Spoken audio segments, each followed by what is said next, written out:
Hello there, friends. Welcome to this episode of Gust of Wanderlust, which is a very special episode, which is a Q&A. And I'm coming in here at the top to just thank you to all so much for sending in so many questions. So many, in fact, that we had to, split this episode into two separate parts. Part 1 is coming out right now. You're listening to it.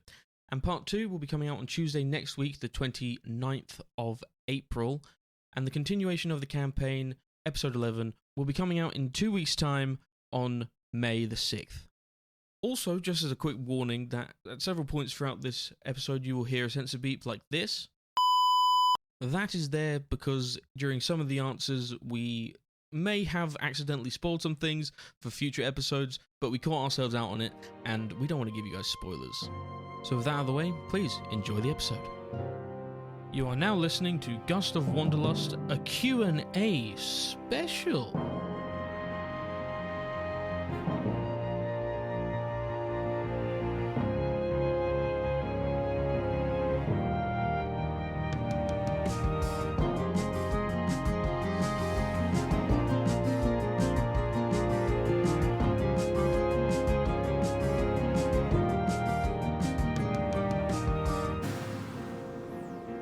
Hey, Sam. Hello. Let's do a drinking game where we have to take a sip every time somebody says something with a questioning inflection. Okay. Hello everyone, and welcome back to another episode of Gust of Wanderlust. Hello. This is strange, because we're not playing D&D today, we're doing a Q&A. Yay! Oh my god, real podcast activities. Wow. Yay. We're not in character. Well, you guys aren't in character, I guess. What? I wasn't a character. We were characters. Oh, fuck? sorry. Yeah, no. This is my second alter ego. Yeah, we're going to do we've got some listener questions, and each of these lovely people have thought of some questions to ask each other. So Did you write 3 questions too, Charlie? absolutely not, because I have to read 30 different questions. What? We have to answer 30 different questions. How dare you, What the Charlie? heck? We could have had 15 and, 30 of the other ones, so we could have done every 2 of theirs, you do 1 of ours, and then it would have been the perfect rotation. But you fucked it. I came up with 5, so you Oh. can take 2 and then just come up with 1 more. I think you could muster that. Yeah, I can muster that. Yeah, I can muster 1 question. You see, the thing is, I did come up with 3 questions, and then they were all asked by listeners, so I just disregarded my questions. Did any of the listeners come up with my questions, Charlie? Surprisingly, no. Can we refuse to answer a question? You can be vague with it if you don't Okay, want to cool. answer a question. Just in case it spoils things. Alright, let's, Sam, you have cursed dice, don't you? Do you have a D25? I think I do have a D25. Excuse me? Excuse me? D25, found it. There you go. Wait, is this Yeah. a D24? This is a D24. That'll do. It's cocked. Oh, God. 8. This is a question for Casper. Whoa. Ooh. Just for me? Whoa. Just for Casper.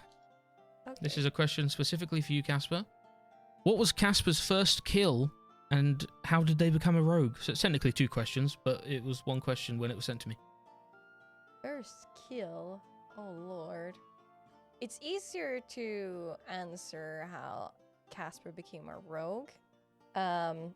So the whole reason why I ventured into the rogue path, sorta, is because of his stay in a circus where he got to meet the siblings Fan and Tom. They were an act and a number, so one of them was a ranger and one of them was a rogue, but they were using one of the siblings' skills to steal during some of the showcases, and they took a liking to Casper, and Casper felt seen by them, so he kind of just took after them, and he also has an innate klepto tendency because of his magpie ancestry. But his very first kill, probably stepped on a bug once, so I guess that counts. Whoa. That is the most Casper response I expected. I was thinking, I was like, oh, maybe maybe Casper killed loads of things, but that's the most Casper response in the world. He just followed in someone's footsteps, man. Yeah, he did, and then he stepped on a bug, so that's like officially first kill if we're gonna count all killing. But I'm just gonna say that this adventure, or like since joining Neil's band, he's killed more people than he ever thought he would in a lifetime. I don't know if that's a good thing or a bad thing. I don't think we should think it's Are good. we the but- problem? Yeah, we've created a group of mass murderers. It's no longer a band of murderers, maybe. Oh, Murder Lord. hobos. That's not good. But yeah, that's my answer. To be fair, we haven't killed that many people. I think the first people we killed were the bandits, right? There was cultists in a cave. Yeah, do we count them? Cultists. But weren't they Wanty or We did whatever? kill They them. were Yeah, snake Wanty. people. Yeah, the Yuan T, where Yeah, you met Yuan Ti. Jeff. Yeah. They weren't real people. But they did attack us first, They did attack you first, yeah. That's true. except for Jeff. Except for Jeff, of course. We all remember Jeff. Sam, do me the honours again. Roll me a d24, please. 13. This is a question for the group. Who instigates the most battles / fights in the group? I think it's pretty obvious. It's between Pier or Neil. Yeah. My Pierre. hand is raised. Why me? What does Because Neil you do? talk a lot and people get annoyed at what you do. True, but that's not instigating combat. Yeah, I'm actively seeking kill. Basically, it's just Neil does it unintentionally, and Pierre does it intentionally. Yeah. I can't. Hell, wait, is this spoilers? This is spoilers. We'll bleep it. We'll just bleep it. Yeah, there you go. Yeah. Pierre, it's me. Pierre is the. Pierre is instigator. definitely the instigator. I think Neil assists. He gets the assist point, but I don't think Zakatavumpus does, and I don't think Casper does too much. No, we're just like, holy heck, what sort of people are we working with? Oh, it's Yeah, I think Galavumpus Pierre doesn't wins that care. point. Like, he- Yeah, he's just like, this is the whims. Isn't it? It's just like, violence, I guess. Okay, fine. Okay. No problem. Yeah, to be with fair, like with the rats to begin with, the rats just start attacking Zakatavumpus, and he doesn't even respond. He just sticks a claw in their face. Yeah. It's true. Yeah. Doesn't bother the Galavumpus. If they attack him, then they presumably are wanting to die, as the Whims is telling them to. He's the most peaceful of us all. I'm pretty sure you made a roll to see if you even could be bothered to attack him. If I'm not wrong. Yeah. Or you did that with someone. Yeah, he pretty much does that with most things. Yeah. I'm constantly rolling dice without telling you. Okay, well, that's 2 questions. So now we do a question from one of us, I guess. Sam, roll a d5. I have a D5 actually. Of course you do. 5. Fuck. Oh, that'd be jolly. Yeah. All right. I have the question. So here. basically, one of my questions. one of Rayla's questions, because she came up with loads. Thanks, Rayla. Thank you, Rayla. Thanks, Rayla. Rayla. When is everyone's birthdays? Characters. Oh, we know mine. No, but like actual, like what date? Imagine it's the standard calendar. I think Neil's birthday is the 29th of February. There you go. It's going into spring, everybody. Dang. Oh yeah, leap years don't exist, by the way. There's 12 months, and every month has 30 days. It's not sticking to standard calendar laws or leap Right. years or Damn everything. it, I wanted to leap year. I'm gonna note this down. He's 369 years old. Nice. Who's next? What's your birthday? I don't think... Well, Zakanavumpus definitely wouldn't know nor care about when his birthday was. If I was to presume when it would be, then it would probably be the 6th of June. That's not far behind where I think Pierre would be. Because he is, of course, Licknuclear Summer Rush. His family, obviously, follow the seasons. So I probably was born maybe late May, Late May. going into summer. Let's say 25th of May. 25th Let's say of that. May. Casper. Well, this is a very hard question because you could say that he has been born twice, but I will not elaborate on why I'm saying that. But no, he would probably not know either, since no one really cared to note it down, and he would not remember from that time. But if I'm gonna pick a random date, it would probably be the 14th of March. So we're all first Your half of the year. birthday is very soon then, or Casper's is, Hmm. because it's probably been 2 weeks we've been journaling. Journaling. Well, yes. So your birthday's very soon, if not the Yeah. next, if not Yeah, now. it's probably already been because Casper, as you just said, Casper's probably doesn't know. So we need to do a retroactive episode where Neil throws Casper a One shot. birthday bash. Casper one shot. Casper one Yeah. shot. Oh my god. Birthday Casper Casper's one birthday bash. Yeah. Casper's birthday. So I'm Nice. just wondering, doing as a follow-up question, Mm. is there a specific reason for these dates you picked right now? Because I don't think any of us planned this beforehand and just came up with something right now. I always wanted to Yeah, go with the basically. 6th of September, but then I thought I should probably come up with a date that makes more sense to me coherently than going with 69. So I instead chose the 6th of June. I mean, the sky is I more was- yellow in June. I was going for a leap Ooh. year, that's why, but the leap year didn't plan out. Is it actually more yellow in June? Well, I mean, it's hotter. And the sun's No, I out more. suppose. Yeah. Dude, Yes, I I'm keep up. getting these fucking coincidences. It's great. Well, wouldn't it be yellow in It's Early- the winds. It's early the fucking whims. autumn anyway, since yellow trees? I don't know what you're talking about. Yeah, the yellow trees don't exist. No. Next question. No. All right, another listener question. Sam, doing the honors. Roll me a D24, Trees are please. green. Also, I just picked 14th of March because it's the Pi Day. Pie day. Oh, Pie Day. Yeah. Pie day. And is that because you're a magpie? Yep. 2. This is a question for you, Pierre. Oh god. Ooh. I believe you haven't answered this on the show yet, but you've told How big us- is your penis? because we're like a few episodes ahead of the podcast. But what is Pierre's favorite vegetable other than carrots? Other than carrots. Well, now see, Pierre is a great fan of root vegetables. In all kinds. He loves carrots most of all. I think second, they're not really grown that I've seen around these areas, is sugar beets. Oh, Oh. He loves sugar beets as his second favourite vegetable. Sugar beets. Yeah. I'm writing this down. One more time.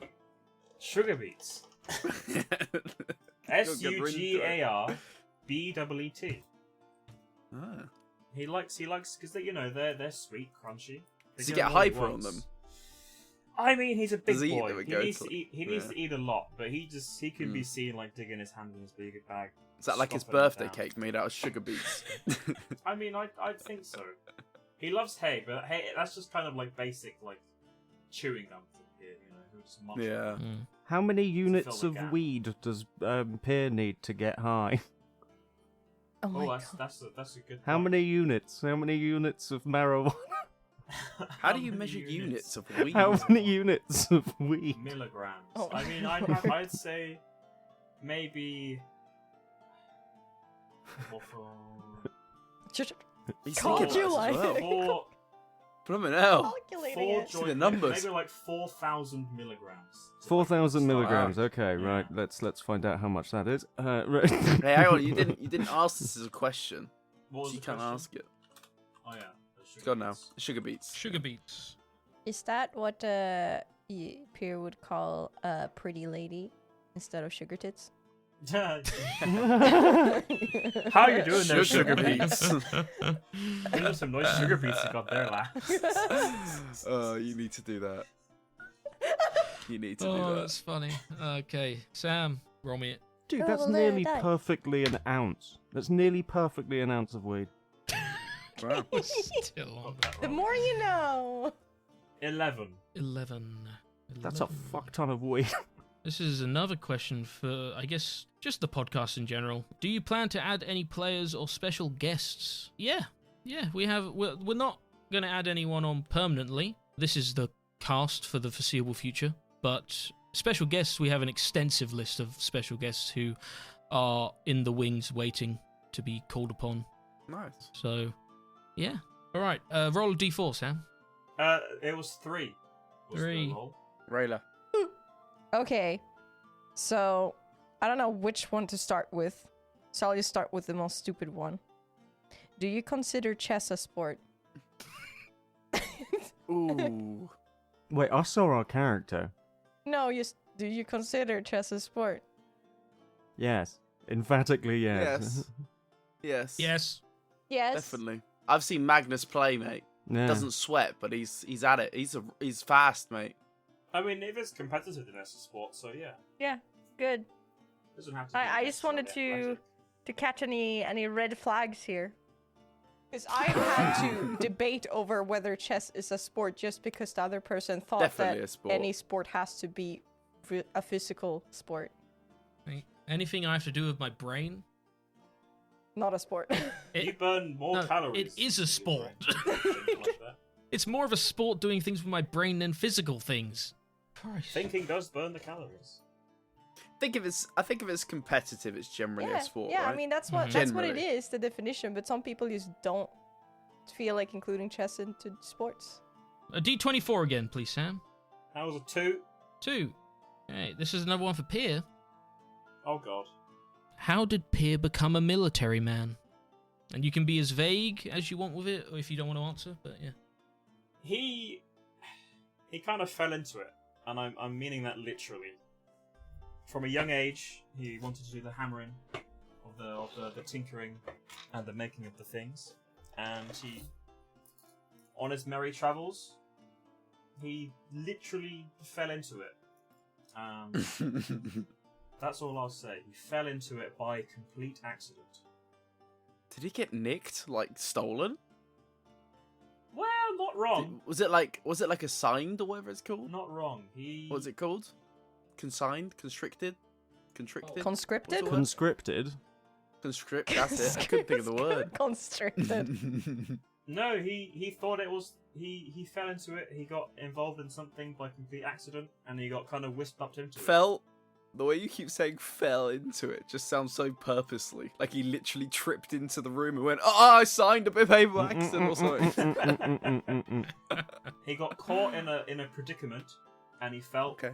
And he Okay. he got whisked away into the world. Whisked away. That's all I'll say. Alright. Okay. Okay. Interesting. Roll me a d20 now. 1. 1. This Ooh. is for Neil. Ooh. What is Neil's favourite song to dance to in his little tutu? Oh my god. That is a very, very good question. Now, up there is definitely but I think it's I'm a Barbie Girl. Has to be. Yeah. It's such a solid song, It's alright. you know, and it's quite easy beat to get into his ballerina tutu and just dun, dun, dun, dun, dun, dun. I'm a Barbie girl in a Barbie world. You know, it's not too fast paced where his little legs are gonna trip him over. I think that's solid. Hell yeah, man. Okay. Do you have a d3, Sam? Yes. Roll that, please. 3. Taylor. Oh, my questions. I forget I have things to ask. Okay, who hasn't been asked something yet? Aha! Matt, Oh, or hi. the Catavumpus. What up, dog? Has the Catavumpus ever killed anyone innocent for the whims? If so, does he feel guilty? It would depend on your definition of the word innocent, because Like a small child, or a man that's buying bread for his dying wife. I don't know. Someone that hasn't done any harm. Zakanavumpus doesn't concern himself with trivial thoughts of innocence. It's quite simply, person is there, and death is required. As far, or it's just how it goes. He walks up to somebody, they might be in his way, and his gut feeling will be, they might get in my way again in the future, and that could cost me the couple seconds I need to fulfill whatever purpose I'm walking in this direction for. So then, chop. Or he might just be So, carrying yes. his sword in his hand, and somebody walks out of a door, and he just so happens to turn towards them, impaling them. This was meant to happen. Would he feel guilty, though? No, Or does he not feel guilt? he doesn't understand guilt. Okay. He's probably never... Well, no, he has never felt guilt in his life. So what we're saying is he has the capabilities of becoming a mass murderer. Well, one could argue he already is. Oh, yes. Thank you. D20, please, Samuel. You got it. 10. This is a question for the group. How long has each member of the cast been playing D&D for? I have been playing for, I think, 11 years. I was 17. No, I was 16. It was just as I started college. I played my first one shot. Shit. So that is, yeah, I was probably 16. So at least 10 years. And I think my first campaign was when I was 17. So again, probably 10 years. So I think Matt was probably in that first campaign. I think Sam was too. So you guys have been playing for 10 years. Yeah. Yeah, longer for us, because we were playing in secondary school, me and Matt. Oh, did you? Yeah. I didn't know that. We did a 2-session game with our friend who shall not be named but knows who he is. Yes. And we played as weird characters from like zombie games, like Isaac from Dead Space and Coach from Left 4 Dead and shit like that, right? And then nice. we had one objective which the DM didn't realise what was, so we reminded him that it was quite simply to get to Atlantic City. We're going to Atlantic City. So we got to Atlantic City, and that's as far as I remember. So, That's pretty much where it ended. We got there, derailed everything. Yeah, that was It God. was great. What year was that been? That would have been like 2014, it's got to be. 2014. Damn. Since Yeah. then. Yeah, I think I was 2015. Our Thinking about DM was 2 years younger than us. It was great. Yeah. And we were the chaotic shits. I remember literally thinking, I've never played D&D before. I've always heard rumors about it in America. And like, I think I picked up an edition. I picked up an edition of 4th edition. And I read it back to back. And then I think I did a one shot with it, just messing around. And then I was like, I'm going to do a campaign because no one I know plays D&D. And I want to play it. So then I did a campaign for like 6-7 months, I think. Yeah. And it was great. I loved it. And I've never stopped playing since. I played pretty much borderline every single week since then. Shit, man. Maybe with a small break, for a couple of months here and there. But Well, it really does depend on what you mean with, like, how long you've been playing for, because I kind of gotten into the trap like a lot of D&D players. They, dip their toes into it a little bit, and then they don't actually get to play it more than maybe one session, that people are like, yeah, this is gonna be a new thing, and then, you dream about playing it for some time, and then finally in your 20s/30s, you actually get to play the game. Yeah. you're 30? I'm just, speaking generally. I know. But, no, I think the first time I ever got in contact with Dungeons & Dragons, or any roleplay game, was at a convention that I went to, a Swedish one called Närcon. It was probably like 14, 15. They did have, like a board game club that was renting a space there to, like, showcase games and get more people interested in picking up roleplay games and just board games in general. And one of the people running that place was super kind and DM'd for us, but not Dungeons & Dragons. It was a Star Wars.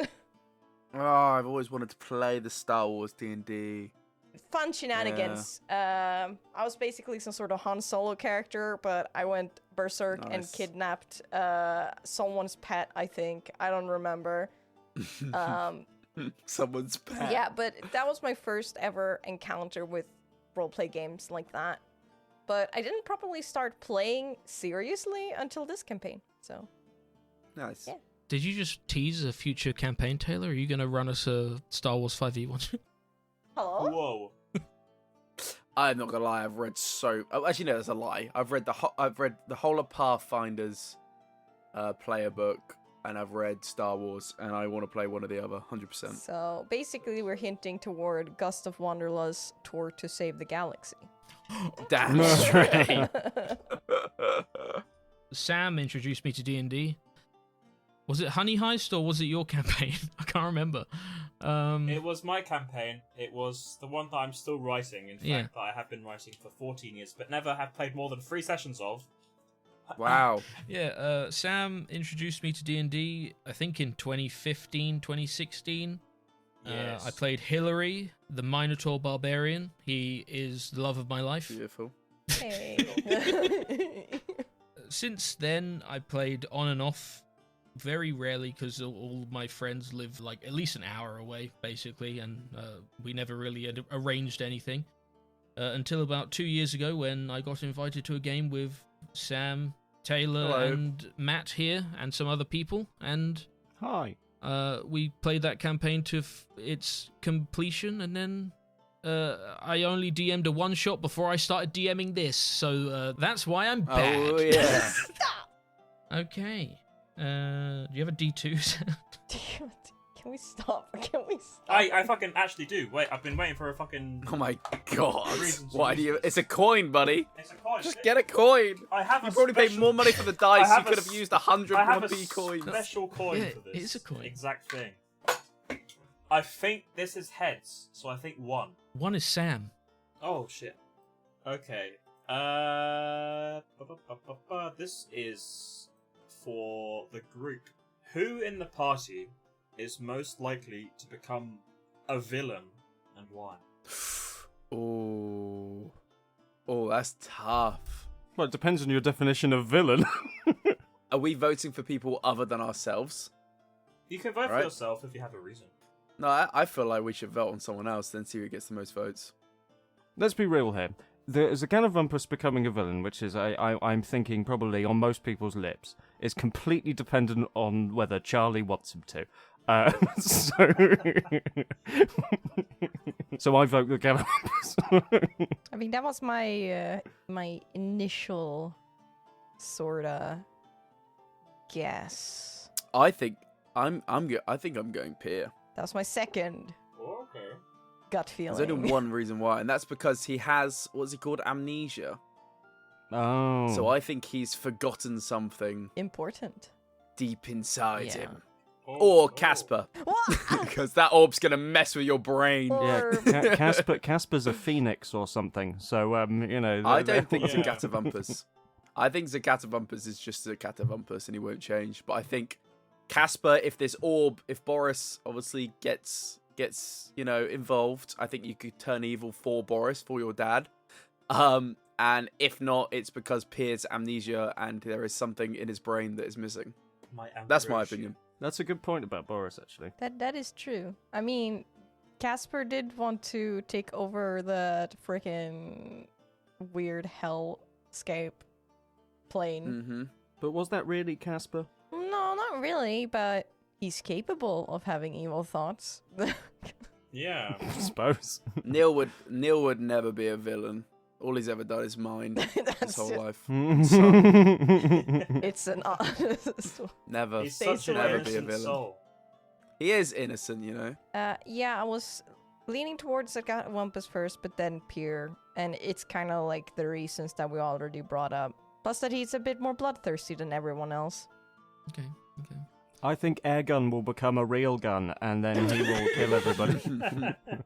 Should I answer this question? I don't know if I should. Yeah. Yeah, I think so. Yeah, pick me and tell me when it's going to happen, please. Well, at the moment, I think Casper because of Boris. Basically the same thing. Oh, Absolutely. Okay. Yeah. Yeah. Uh, I'm It's in reasonable. agreement. yeah. I can see it now. I can see evil red eyes appearing in Casper's face. What are you talking about? Boris. That's just Boris reflecting in his eyes. Pulls out 2 little daggers, seething at the lips. Seething at the lip. Or sorry, the beak. Thing is, he would be the worst villain ever. He would probably, if he would have one of those big villain capes, he would probably just trip over it all the time. You'd be like, would you mind if I stabbed you? Okay. Roll a d20, please, Sam. 4. This is another question for Peer. Oh god. Pier's got loads of questions. What was Peer's childhood like? Ooh. Mm. Pleasant. Very pleasant. He grew up in a lovely little town, village even, with his parents and his little foal friends, playing around in the fields, you know, farming all the things. Stealing carrots from the Oh farmers. god, he was. Everyone else was like, "Why is that fucking child addicted to carrots? We're just eating normal things." This kid just munching down carrots and sugar beets. There's other fucking centaurs there eating whole racks of ribs and everything, and Yeah. Peer's just there. Yeah. eating IKEA carrot. meatballs. I can see Pier's mum going, "Why are you always eating carrots? You need to eat your broccoli. Other vegetables, Pier." But mother, I fucking hate broccoli. I don't care. You're I getting love your mixed- 5 a day. Eating 5 carrots doesn't mean 5 a day. Oh lord. But yeah, no, his childhood was actually pretty nice. He got a bit of the Wanderlust because a Gust of Wanderlust. Oh my god. Oh. Because it was quite mundane, and he was like a go-getter. He always liked tinkering with things, so he was like, "Oh, I want to build some irrigation to farm carrots better." But the elders would let him because they want to do the traditional farming methods. I'm like, I want to innovate. So I mean, that was the only gripe, I think. So Pier thought, flamethrower, burn all the crops. That happened after his indoctrination into the military world. Oh yes, true. His pioneering nature in how to nurture crops grew into Yeah. how to grow his body count. Oh quite god. quickly. Again, about who's evil. So, anywho, he had a lovely childhood. Nice. Wonderful. Roll me another d20, please, Sam. 17. This is a question for the group. Have any of the characters ever been in love?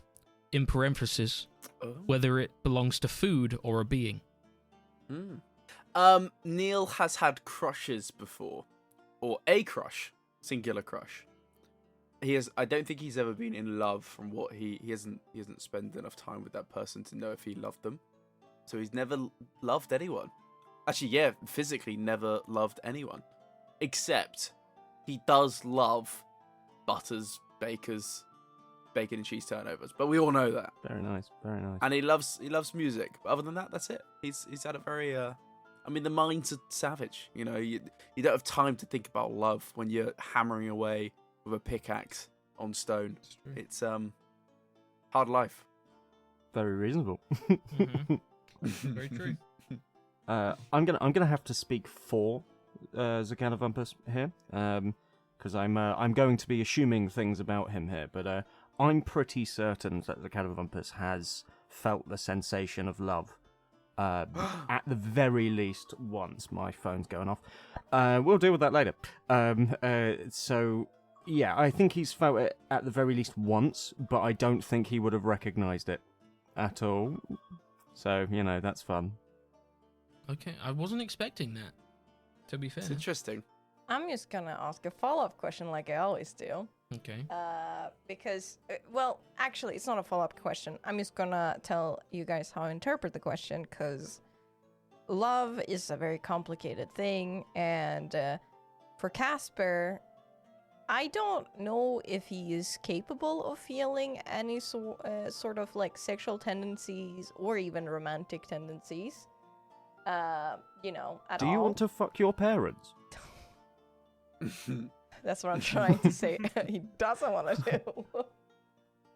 You don't love Boris? Do you not love your parents? Well, that's the thing. He doesn't. He's like, Wow. what? I think he's arrow ace. I think, in general. So he can't have any sort of romantic love, or at least that, as far as we know, because he doesn't know himself what he's capable of. In any case, I think the closest he would say he loves is family. And as long as, you know, even within this party, he pretty much, quote unquote, loves most of them in a family sort of sense. But the very, very first time he ever really felt this was when he got adopted into, you know, like you do, you get adopted. Oh, we know.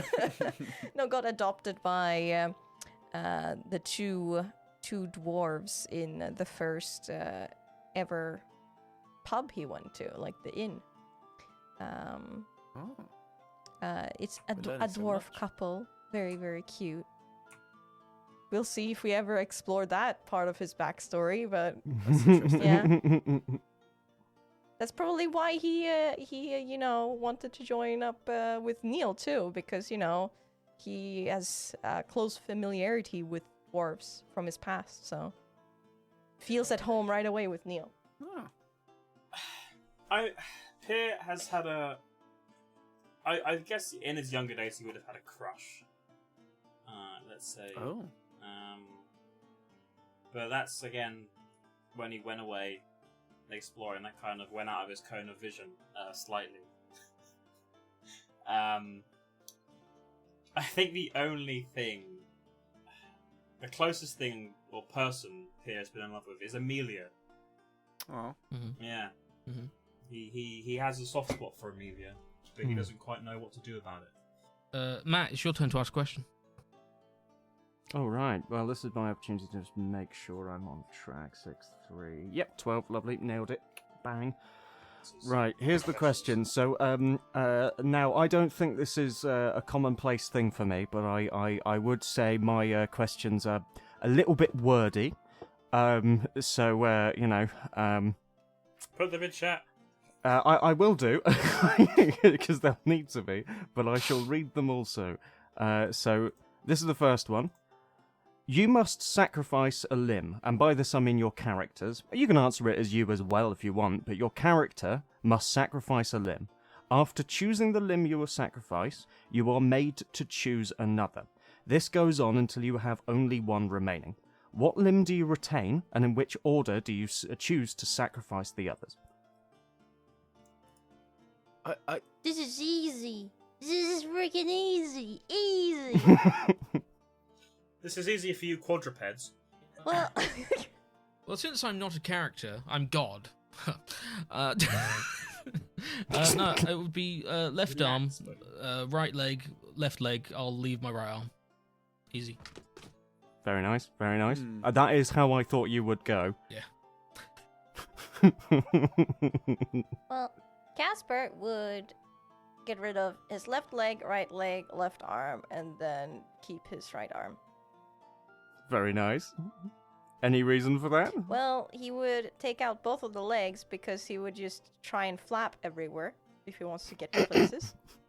And then he's right-handed, so he would want to keep the right arm. Reasonable, reasonable. I'm checking one thing before I answer it, so Sam can go first. I need to think of some major fucking mechanics here.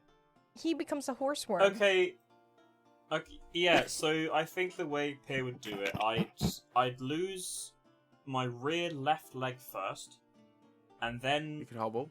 yeah, then my front right leg, Yeah. so opposites.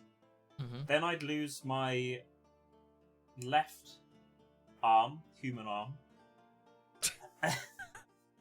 to keep my so I can keep the stumble This is going complicated. for a bit longer, and then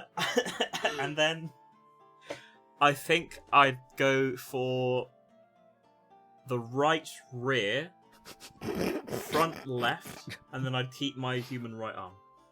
Oh, fantastic. Everyone's gonna keep their right arm. Again, I think it's Well- cheating for Pierre because Pierre's an artificer. He could just fucking make new or just a wheelchair. I don't know. That's why I gotta keep my arm. Neil's in a bit of a pickle, right? Because he plays his lute with his right hand. But his right hand is riddled with arthritis. So I think he would take off his right hand first. Alright. Because he could always play his lute. I mean, he's not very good at the lute anyway, so he could always play his lute with his right and just flick the strings. With his left, sorry.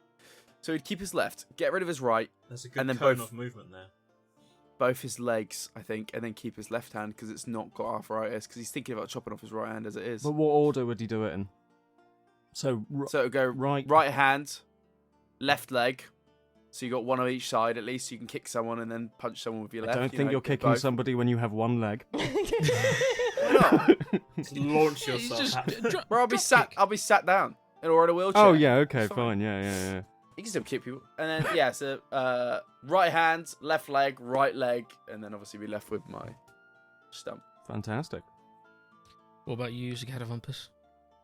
Zacatophumpus would probably feel Zavim's being, present and kind of just get the gist of what's going on before being asked anything else. So he would get rid of everything barring his left leg, starting with his right arm, then his right leg, then his left leg, because that would be the motion in which the blade slices. Removing all of them, and then he would lay there.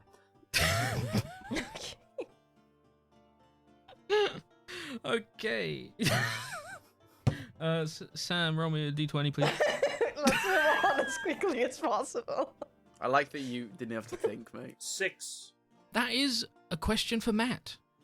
Oh, hello. Is there a reason behind Zacatophumpus giving locks of his hair to Casper? Yes. I want to hear Okay. this. Are you going to elaborate, or is it just yes? Nope. Simple answer, just yes. What a cock tease. I'm feeling physical pain for anyone listening right now who really wanted to know. And for myself. Yeah.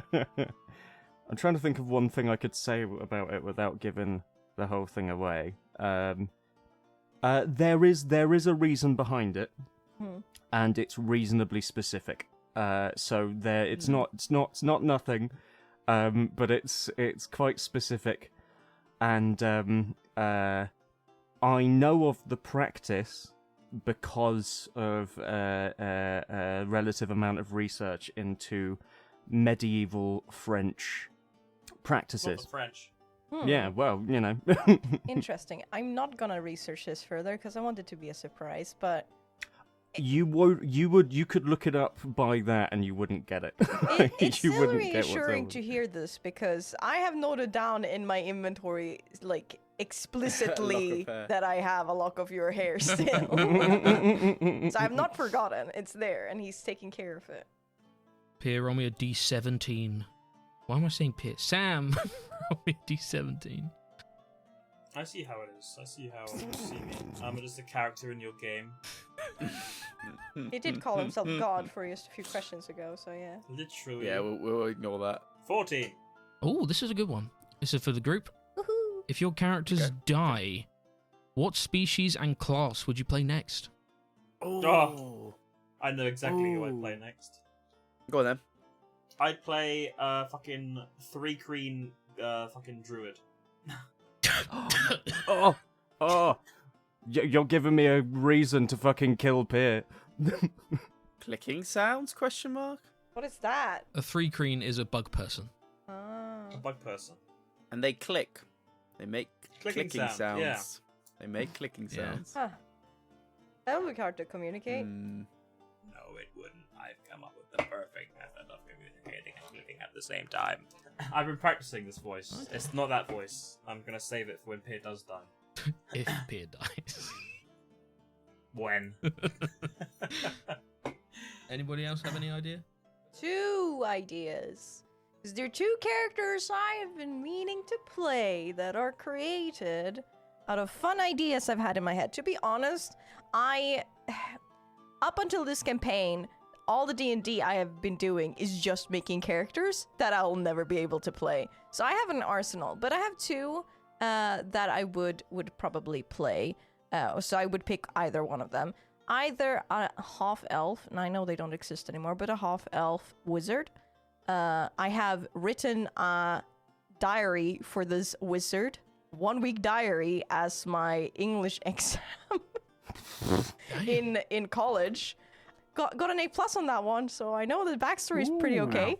But yeah, so I would either play that little guy, or I would play a satyr barbarian that I've actually cameoed as in your campaign, Taylor. Yep, I remember. Yeah. I loved it. It was But great. there's way more like meat to her story than what was presented there, so I would like to play it. That was good. That was a good little session. I know it was chaotic because there were so many people, but I really enjoyed that. It was a good little flair to the story. There's way more personality in that, so. But it would be a nice opportunity to work on those types of characters. So yeah, that's my answer. Matt, I'm sure you have 100 different ideas. I do, and I have one that I think at the moment I would go for. And it's I haven't quite got the name for them yet, but it's going to be a sort of like Alan or Arthur, I can't remember which one it is, or like whatever Quatermain play. So like a late 1800s big game hunter type deal. But he's a very belligerent old sod that has hunted every possible game that a human, non-magical human could possibly hunt. So he tries to go after things that it seems impossible for him to do so, but he needs a weapon, he needs a way of doing this, and he keeps hearing people saying that, you know, only the brave and the bold can like really get anywhere with anything, right? So he's hearing that over and over again, and he's realizing it's actually wrong. That's not what the saying is. The saying is brave and the kobold. So then what he does is he pays, with his massive late 1800s gold reserve that he probably stole from, let's say, poor people, and he takes that, pays a bunch of his scientists, despite them insisting that it won't work, to take his brain and place it into a kobold's body. Somehow the surgery works, and once he gets into there, the one problem he has is that he had gotten really good with a rifle, and now he can't hold a rifle. Because he's so small, it can't hold his old school elephant gun. So he's got to switch to a new weapon sort. But before he did that, he kind of had the reasoning that he'd need to cut out his eye. Because when he was in his regular body, that's what happened, and he was shooting real good. So you've basically got a one-eyed kobold who has the brain of a human from the late 1800s, who, let's just say, isn't the best person. I hope the Catabumpus never dies. What class is it? I'm so speechless right now. Can you summarize for anyone who kind of like tuned out? Yeah, what class and species? Ranger kobold. Okay. No one lets a catavumpus die. Yeah, no.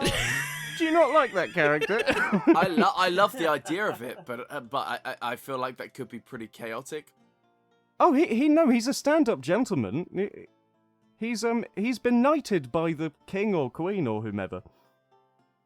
Yes. Boy. Yes. Boy, oh boy. Okay. Well, I thought I don't think about characters unless I play them, so I don't have anything in the backlogs. But I've always wanted to play just like a normal human dude. You know Ernest? I've always wanted to play Ernest. And for anyone who doesn't know who Ernest is, I want to play a human who either just has like a great sword or has a long sword and a shield and is just trying to, you know, be a good guy. I've always wanted to just play kind of like the classic fighter kind of role. I'll have some quirks and hidden bits and bobs in the backstory and stuff, but I've always wanted to play something simple because I've always played wizards, bards, druids, all those kind of things. I've never actually played a fighter. Man. Yeah. I've always played mage characters. Fighters, fantastic. They are pretty fun, as I'm finding out now. Anyone who doesn't know, Ernest is my human fighter, and people say it's the most boring thing, but fuck you. It was great. It was really interesting. It was great. Ernest was awesome. He was my best friend Yeah. before I died. Ernest is heavily depressed. Relatable. I think that's back up to me for asking questions now. Okay, I have an easy one. How did we come up with the name for the podcast? I don't know why I'm asking that question, but it was one that you didn't pick, so I'm stuck with it. Yeah, it's shocked. Um, So I don't know why you wrote it down. It's a long story, but I'll keep it simple. We had a name. We were about to post our first episode. We realized that in the intervening months that we had recorded and edited and posting the episode, that someone else had taken it, so we got rid of it. We have the utmost respect for them, of course. Yeah, people who had followed us from the very beginning of our social medias would have seen it, probably. Mhm. Well, together with Taylor, we got to brainstorming Yeah. a lot. Yeah. Yeah, We did a lot of yeah. brainstorming. Yeah, basically, it was Rayla and Taylor who came up with the name Gust of Wanderlust, and because the rest of us couldn't think of anything because we thought the name was perfect. I think mainly Rayla on the Gust of Wanderlust side. Yeah. I'm an ideas person, man. We flinged so many ideas at each other, and then eventually we came to agreement of Gust of Wanderlust. There was another one we were thinking about, but it just didn't quite suit. Yeah, we Yeah. landed on Gust of Wanderlust, and now, personally, I think it's better than our original name. Yeah, I think so too. Yeah. No comment. You see, it's because Sam came up with the original name. That's me being tame. But yes. Yeah. So we had a name, we changed it to Gust of Wanderlust. Most of us now think Gust of Wanderlust is better. I wouldn't change it for the world. Sam, roll me a D17, sir. 8. This is a question for the group. What have you learnt from making a podcast which you didn't expect from going into the first session? Microphone technique is mine. Yes. Check the first episode before we record 5. Sometimes it might be worth doing a pre-recording that's maybe 10 minutes long just to deal with Just defects to check and everything. Taylor's audio. Yeah. Trying to think if there's anything else, really. No, my one is microphone technique because I used to keep going down here and end up here, and then so Yeah. I'm trying to get It's better. definitely trying to keep that Yeah. consistent distance, I think. Yeah, I've gotten a lot better at it over time as well because I'm so like used to just moving around like a crazy fucker. I go to the kitchen sometimes and talk to people because like I don't normally wear headphones, so having just a microphone in front of me that I need to very specifically stay in one spot for has been a challenge. Mm-hmm. Oh, yeah, not describing stuff. I didn't think about that. Like, just not saying, oh, this, and then pointing at something. Playing without a battle map or without any pictures. That's definitely the biggest thing I didn't expect to struggle with. Yeah, you will still notice up until the current episode we're on, which is like 20, that sometimes they ask me for descriptions of things, and I'm like, it's just a thing, innit? It's just like a little guy. It's just a thing, innit? It's So about this big. That's the key thing. It's about this What about big. the viewer? It's not just about us putting in effort. I think sometimes the audience needs to put in a little bit of effort themselves, have a little bit of creativity, put 2 and 2 together. You lazy bastards, you're not doing shit, but take your foot out of your arse and use your brain. That's all I'm saying. Just imagine all the different interpretations of Mirabilis there is out there just listening to our podcast. man, Everyone is unique. I would probably say the fact that it takes so freaking long to edit an episode. It really does. Like, if you want it to sound really good and be like an audible experience, like an experience, not just a podcast that you just listen to, where there's nothing going on in the background. Because when I've edited one episode, I was going insane. I think I had a mental breakdown. Jeez. yeah. So if you notice that one episode is much more higher quality than the others, look, don't mention it. But just adding like small little sound effects and everything, it does make such a huge difference to the experience. But just getting to that point takes a long time, and then polishing takes a long time. So I would say that. Plus the fact that you need to do so much more than just it. Like when you get into podcasting, you might think that I can just sit here, two dudes in a room with on a leather couch or whatever with two microphones. but you need to run a lot of socials, and you need to do other things than just posting podcast episodes. Yeah, it's we've learned that recently as we've been posting more on social media. Sam, anything to add? Or do you just agree with everything else? I just agree. Okay. Yeah, Pretty summed up. I've not edited an episode. I haven't moved closer to my mic. It's Hey, I've been perfect. I've been perfect for years. it's there. I'll never change. Some people are just How about born worse how about than your- me. You said you struggled If I at one move point closer with to the your mic. accent for Peer. Oh, accent for Peer. That was horrendous at the beginning. You struggled. Yeah, you you struggled. kept slipping into Welsh. Yeah. And it went Australian, which I'm far more comfortable with than Irish, and other such stuff. Also, hand movements. I'm very Yeah. handy. I'm a handy man when it comes to describing and displaying emotions. So half the time I'll just be like, "Oh, Peer's like," Yeah. And you can't even. and he's a bit like. You can't even see him doing this now either. That's the funny part. That's the comedy. Exactly. You guys have to make up your mind on what he's doing. Can you guys Just trying to mimic imagine it. mimic what I'm he's just being a doing vegetable. with Oh my your god, arms? yeah, with our face cams. Yeah, you. No. Yeah. They'll never just- know. 'Cause, I yeah, mean, you that's guys have very face cams, unique I'm to not. him. Like, I mean, he's a Yeah. professional contortionist in his spare time. We're not going to be able to manage Exactly. I'm that. just gonna like this and go. "Whoa." I don't know. What you're not seeing here would confuse you and befuddle you, and if I described it, it would get us banned from most platforms. So, I don't think we should risk that. No, it's a good choice. Thank you for listening to this Q&A special of Gust of Wanderlust. There will be a part 2, which is coming out on Tuesday next week. We're sorry this one was a little bit late. We had some technical difficulties. If you did enjoy this, but if this is the first one you're listening to, that might be a bit weird. I don't know why. But even so, please give us a like, give us a thumbs up, give us a rating, 5 stars, and we will love you forever because it will help other people find us. Hell yeah. If you want to keep up to date with the show outside of the podcast where we updated people on that the show was delayed, you can follow us over on Instagram at Gust of Wander, as well as everywhere else. But for now, the part 2 of this Q&A, as I said earlier, will be coming out next week on Tuesday the 29th of April, and we hope to see you there.